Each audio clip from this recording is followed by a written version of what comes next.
धड़ो में हथियारबंद था टे गोठाणा 4 कलाकनि ताईं यरगमाल सुजुकी पिकअप मोबाइल फोन ऐं रोक रक़म फुर वाक़े ख़िलाफ़ गोठाणनि जो एतिजाजी मुज़ाहिरो ख़बर मूजिब बेलो रोड ते लोठिया सिमनाले वटि नव नामालूम हथियारबंदनि सुजुकी में सवार गोठाणनि खे यरगमाल बणाए वरितो। हथियारबंदनि ठठे में ॼण छॾे वापसि ईंदड़ ॻोठ पीरबख्श भमरो वासी टिनि गोठाणनि मुस्तफ़ा भमरो, न्याज़ भमरो ऐं शकील भमरो खे 4 कलाकनि ताईं यरगमाल बणाइण बैदि फुड़लुट कई। हथियारबंदनि गोठाणनि खां सुजुकी पिकअप मोबाइल फोन ऐं हज़ारें रुपया रोक रक़म फुर करण बाद वीरान रोड ते छॾे फरार थी विया।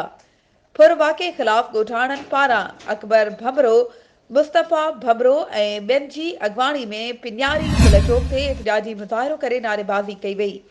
गोठाणनि जो चवणु आहे त इंतज़ामिया जी नाअहली सबबि बदअमनी चोट चढ़ी वई आहे। बेलो रोड फिरियूं रोज़ जो मामूल बणियल आहिनि। अवाम अदम तहफ़ुज़ जो शिकार थी वियो आहे। फुर कंदड़ जवाबदारनि खे गिरफ़्तार करे इंसाफ़ कयो वञे।